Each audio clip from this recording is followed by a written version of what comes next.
সেখানে বাংলাদেশে একটা জাতীয় ঐক্য রক্ষা করা এই ট্রানজিশনের সবচেয়ে বড় কাজ ছিল। জাতীয় ঐক্য ছাড়া এই ট্রানজিশন করতে পারবো না। সবাই জানে পতিত ফ্যাসিস্টরা সাবোটাজ করতে, পতিত ফ্যাসিস্টরা অভ্যুত্থানকে ধ্বংস করতে চায়, এটা সবারই জানা। এবং তাদের দেশি বিদেশি ভারতে বসে থেকে শেখ হাসিনা যখন এখানে সাবোটাজ করতে চান, তখন ভারত সরকারের নীতি নিয়ে আমাদের প্রশ্ন করতে হবে। সরকারই তো অর্ডিন্যান্সটা আদেশটা দেবে, নেম অফ প্রেসিডেন্ট। কিন্তু আপনি যদি বলেন না প্রধান উপদেষ্টাকে এটা জারি করতে হবে, তাহলে তার তো কোনো বিধান নাই, কোথাও তো লেখা নাই। তাহলে প্রধান উপদেষ্টা কিসের ভাবে দিবেন? জুলাই অভ্যুত্থানের শক্তি বলে। তাহলে জুলাই অভ্যুত্থানের শক্তি বলে প্রধান উপদেষ্টা যদি দেন, তার মানে তিনি নিজেকে রাষ্ট্রের প্রধান হিসেবে ঘোষণা করছেন এবং কার্যতই আবারও সংবিধানকে আপনি স্থগিত করছেন। বান্ডেল থাকলে প্রতি সেনমানিতে টাকা বাঁচবে। বিকাশ সেনমানি বান্ডেল কিনে জিতুন প্রতি লেনদেনে। আপনি সরকার ওত নিয়েছেন 106 অনুচ্ছেদের বরাদ্দে, তার মানে আপনি এটা বিশেষ সরকার, কিন্তু একই সাথে আপনি সংবিধানকে সাথে নিয়ে চলছেন। এই মুহূর্তে এসে আপনি যখন সংবিধানকে ছাপিয়ে যাওয়ার কোন প্রস্তাবনা করেন, আপনি তো রাজনৈতিক সংকটের সম্ভাবনাকে জাগিয়ে তোলেন। বিরোধী দল দমন কিভাবে করতে হয়, কত কৌশলে করতে হয়, সেটা গুম খুন কিংবা সাবোটাজ, তার বিভিন্ন রকম উদাহরণ তারা আমাদের তৈরি করেছে। কত নিকৃষ্ট বিভৎস উপায়ে গুম খুন হয়েছে বিএনপি সহ এখানকার বিরোধী দলীয় রাজনৈতিক কর্মীরা, নাগরিকদের বিভিন্ন অংশের মানুষেরা, সাধারণ মানুষেরা, কারণ তারা ভয় উৎপাদন করে। এমন অনেক মানুষ গুম হয়েছেন, মনে হয়েছে যে এই মানুষটাকে কেন গুম করা হলো, এত গুরুত্বপূর্ণ তো সে নয়, এত ক্ষমতাধর তো সে নয়। তাকে গুম করা হয়েছিল যাতে সবার মধ্যে ভয় ছড়িয়ে পড়ে, সাধারণ মানুষ ভয় কুকড়ে যায়, এই ফাঁসিবাদকে উপড়ে ফেলবে, তাকে উৎখাত করবে, এইরকম কোন সাহস তাদের সে দেখাতে না পারে। ভয়ের রাজত্ব তারা কাজ, তারা মামলার পর মামলা দিয়েছিল যাতে বিরোধী দল ঘুরতে থাকে কোর্টের বারান্দায় এবং তারা আন্দোলনের মধ্যে যেতে ভয় পায়। তারা স্যাবোটাজ করেছিল, যেটা নুরুল হক নুরু এখানে বললেন। 28 অক্টোবর 2023 সাল আমরা সবাই রাস্তায়, কিভাবে একটা শান্তিপূর্ণ সমাবেশ ওখানে স্যাবোটাজ করা হলো। তারপরে প্রধান বিচারপতির বাড়ির গেটের মধ্যে লোককে ঢুকিয়ে দেওয়া হলো।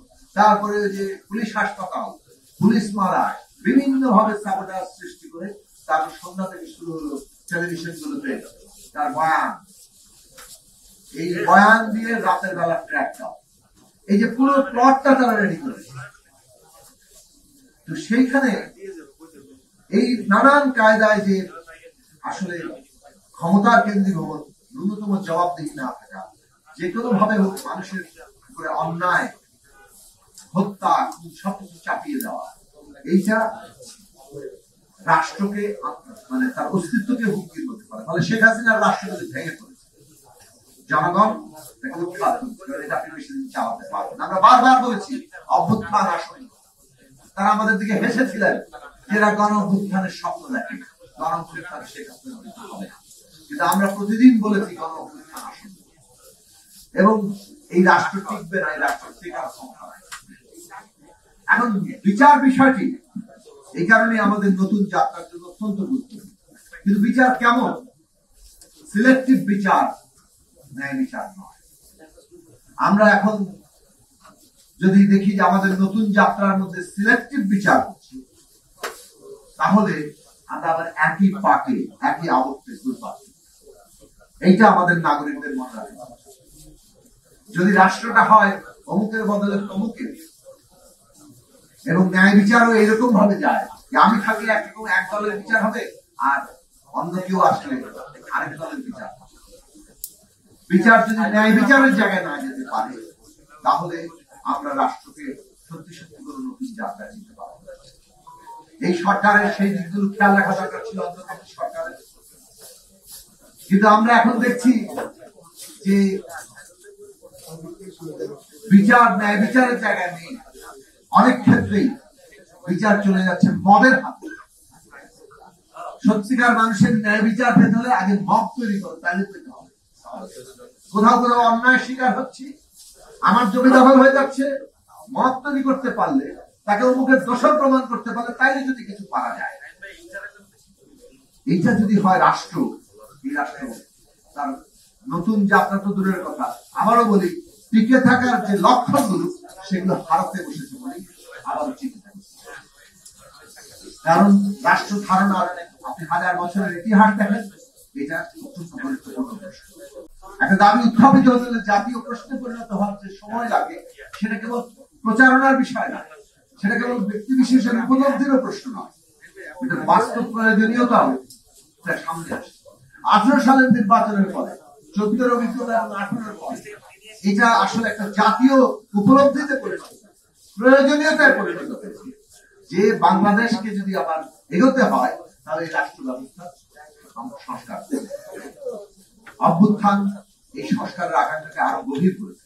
আমাদের ছাত্ররাও যারা এই আন্দোলনে অগ্রণী ভূমিকা ছিল তারাও এটা গ্রহণ করেছে। ফলে সব দিক থেকে আমাদের কাছে মনে হয়েছে যে একটা নতুন জাতীয় উপলব্ধি তৈরি হয়েছে।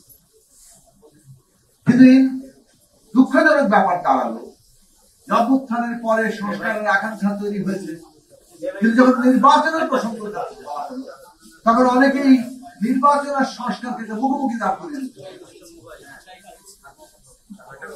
মনে হলো যেন নির্বাচনটা খুব খারাপ বিষয়, আমরা এই সংস্কার করে এবং এই চিন্তা আসলো কিছুটা কতগুলো ধারণা থেকে, এবং সেই ধারণা অনুমান পরবর্তীতে এখন এসে আমরা বুঝতে পারছি এগুলো আসলে রাজনৈতিক স্বার্থ। অর্থাৎ আমার দল কি ধরনের বয়ান তৈরি করলে, তাকে কিভাবে চিহ্নিত করলে অমুক দল সংস্কার করবে না, এইরকম একটি জিনিস হাজির করে দিলে আমার দলের সুবিধা হয়।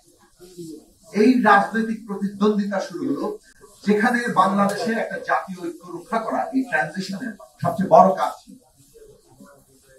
জাতীয় ঐক্য ছাড়া এই ট্রানজিশন করতে পারবো না। সবাই জানে পতিত ফ্যাসিস্টরা সাবোটাজ করতে, পতিত ফ্যাসিস্টরা অভ্যুত্থানকে ধ্বংস করতে চায়, এটা সবারই জানা। এবং তাদের দেশি বিদেশি ভারতে বসে থেকে শেখ হাসিনা যখন এখানে সাবোটাজ করতে চান, তখন ভারত সরকারের নীতি নিয়ে আমাদের প্রশ্ন করতে হবে। পার্লামেন্টে একটা কনস্টিটিউয়েন্ট পাওয়ার কিংবা এমন একটা ক্ষমতা অর্পণ করতে হবে যাতে করে এই সংস্কারগুলো জনগণের ইচ্ছার প্রকাশ হিসেবে হয়, এটা আবার কোর্ট এসে বাতিল করে না দিতে পারে। কাজে এটা সংশোধনের ঊর্ধ্বে। সংবিধান তো সংশোধন হয় প্রায় মাঝামাঝি, সংবিধান সংশোধনের কাজ একটা, আর সংবিধান সংস্কার মৌলিক ভাবে করা সেটা আরেকটা। সেইটুকু পার্থক্য আমরা তৈরি করার কথা বলেছিলাম যে সংসদকেই ক্ষমতা অর্পণ করুন, জনগণ দেবে, সেটার পদ্ধতি গণভোট হয়েছে। আমরা একমত হয়েছিলাম, বিএনপিও শেষ পর্যন্ত একমত হয়েছে। কথা ছিল যে সংস্কার প্রস্তাবে অনেকগুলো নোট অফ ডিসেন্ট আছে। হঠাৎ করে আমরা গতকাল আদেশে দেখলাম নোট অফ ডিসেন্টের বিষয়ে কোনো উল্লেখ নাই। এটা তো কোনো ঐক্যমত্য হয়নি।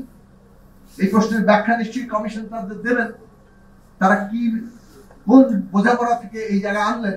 আমরা জুলাই সনদ সই করলাম, আপনারা সবাই জুলাই সনদের প্রকাশিত বুকলেটটি দেখেছেন, যেখানে 84টি সনদ লেখা আছে। সেই সব জায়গায় প্রত্যেকটি নোট অফ ডিসেন্ট লেখা আছে। নোট অফ ডিসেন্টের নিচে একটা করে নোট লেখা আছে যে এটা দলগুলো তার ইস্তেহার হিসেবে দেবে যার যার প্রস্তাব আকারে, এবং যে দল সংখ্যাগরিষ্ঠতা পাবে, ম্যান্ডেট পাবে, সে তাদের প্রস্তাব অনুযায়ী ওই নোট অফ ডিসেন্টের আপত্তির অংশগুলোর মীমাংসা হবে। তারপরে মীমাংসা হবে পার্লামেন্টে, এবং দলগুলো জনগণের যারা ম্যান্ডেট পাবে। এটা তো গণভোটে মীমাংসা হয়ে যাবে না, এবং গণভোটে মীমাংসা হওয়ার ব্যাপারে ঐক্যমত্য হয়নি বিদ্যমান সংবিধানের ঐক্যতা। তাহলে বাস্তবতা আপনারা এমন একটা প্রস্তাব করছেন যা বিদ্যমান সংবিধানকে স্থগিত করার প্রস্তাব। একই কথা আদেশের ক্ষেত্রে অনেকে দাবি তুলছেন যে আদেশ দেবে প্রধান উপদেষ্টা। প্রধান উপদেষ্টা আদেশ দেবে কোন ক্ষমতা বলে? সরকারই তো আদেশ দেয়, কিন্তু সরকার আদেশ দেয় এবং সেটা রাষ্ট্রপতির নামে যায়। এটা তো যে কোনো রাষ্ট্রের নিয়ম। রাষ্ট্রপতি হচ্ছে রাষ্ট্রের প্রতীক, তার নামে যাবে। ব্রিটেনে কিছু হলে রানীর নামে যাবে। এখন আপনি সরকার একটা অর্ডিন্যান্স জারি করতে পারে, সেটা যে নামে দিন, আদেশ নামে দিল কার্যত মর্মবস্তু সেটা অর্ডিন্যান্স, কারণ এখন পার্লামেন্ট। পার্লামেন্ট থাকলে আইন হয়, আর যখন পার্লামেন্ট থাকে না তখন এটা অর্ডিন্যান্স আকারে যায়। ওই সময়কাল যখন পার্লামেন্ট আসবে তখন সেটা আইন হবে না। প্রধান উপদেষ্টাকে এটা জারি করতে হবে, তাহলে তার তো কোনো বিধান নাই, কোথাও তো লেখা নাই। তাহলে প্রধান উপদেষ্টা কিসের ভাবে দিবেন? জুলাই অভ্যুত্থানের শক্তি বলে। তাহলে জুলাই অভ্যুত্থানের শক্তি বলে প্রধান উপদেষ্টা যদি দেন, তার মানে তিনি নিজেকে রাষ্ট্রের প্রধান হিসেবে ঘোষণা করছেন এবং কার্যতই আবারও সংবিধানকে আপনি স্থগিত করছেন। আপনি সরকার ওত নিয়েছেন 106 অনুচ্ছেদের বরাতে, তার মানে আপনি একটা বিশেষ সরকার, কিন্তু একই সাথে আপনি সংবিধানকে সাথে নিয়ে চলছেন। এই মুহূর্তে এসে আপনি যখন সংবিধানকে ছাপিয়ে যাওয়ার কোন প্রস্তাবনা করেন, আপনি তো রাজনৈতিক সংকটের সম্ভাবনাকে জাগিয়ে তোলেন। কারণ আমরা যদি ঐকমত্য ছাড়া কেউ কারো সিদ্ধান্ত চাপিয়ে দিতে চায়, তাহলে সেটা কোনোভাবে কাজ করবে না। আমরা সংবিধান সংস্কার পরিষদের দাবি করি এবং সংবিধান সংস্কার পরিষদের প্রস্তাব করা হয়েছে, কিন্তু এটা যদি ঐকমত্য না হয়, এটা তো আমরা চাপিয়ে দিতে পারি না। এটা আমাদের মনে রাখা দরকার।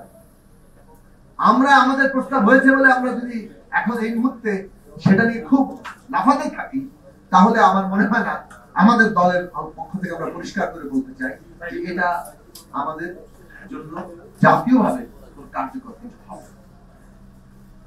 আমরা অ্যাপিল করতে পারি যে আসলে যে যে ক্ষমতা গণভোটের মাধ্যমে সংসদকে দেওয়া হচ্ছে, যে তার জুলাই সনদের ভিত্তিতে তারা আগামী সংসদ মৌলিক সংস্কার করার ক্ষমতা পাচ্ছে, কনস্টিটিউশন পাওয়ার পাচ্ছে। এটাই আসলে নাম দিলে সংবিধান সংস্কার পরিষদ পাওয়া। এটা যদি আপনারা গ্রহণ করেন, তাহলে এটা গ্রহণ করতে পারেন, এর মধ্যে কোনো অসুবিধা নেই। এর মধ্যে সংবিধানকে কোনো স্থগিতও করতে হয় না। কিন্তু আপনি যখন বলেন যে গণভোটে ভোট অফিসের মীমাংসা হয়ে যাবে, প্রধান উপদেষ্টার আদেশ দেবেন, তাহলে সেক্ষেত্রে সংবিধানের ঝুঁকিপূর্ণ জায়গা চাই এবং ঐকমত্য নাই। এবং ঐকমত্য না থাকলে আমরা এই গণতান্ত্রিক ট্রানজিশনে বড় ধরনের জাতীয় সংকট এবং সেটা আমাদের জাতীয় নিরাপত্তা শুরু হয়েছিল বিচার এবং সংস্কার এবং নির্বাচনের মুখোমুখি দাঁড় দিয়ে। সেই অবস্থার অবসান হয়েছে আমরা নানাভাবে চাপ সৃষ্টি করে। কিন্তু আজকে যদি আমরা দেখতে পাচ্ছি যে ওইটাই নানাভাবে এখনো জেরে চলছে এবং সেই জেরে যতটা না আমরা ঐক্যবদ্ধের জায়গায় পৌঁছাতে পারছি, যে ব্যবস্থার মধ্যে আমরা ঝুঁকে পড়েছি, সেখান থেকে সবচেয়ে বড়টা অর্জন তার থেকে অনেক বেশি দলগত প্রতিদ্বন্দ্বিতা করা হচ্ছে। কোন দলের লাভ হচ্ছে কিংবা কার বেশি কথাটা রাখতে পারছে, কোন দলকে সংস্কার মানে না বলে অভিযুক্ত করা যাচ্ছে। এই পলিটিক্স করে জাতীয় স্বার্থকে ক্ষুণ্ণ করাটাকে আমরা গ্রহণ করতে পারি না। আমরা জনগণের আহ্বান জানাই, দলীয় প্রতিযোগিতা কোনো দলের প্রতি খাটো করার রাজনৈতিক লক্ষ্য নিয়ে জাতীয় প্রশ্নকে হুমকির মুখে ফেলবেন না। বর্তমান অন্তর্বর্তী সরকার যদি কোনো পক্ষপাতমূলক অবস্থান গ্রহণ করে,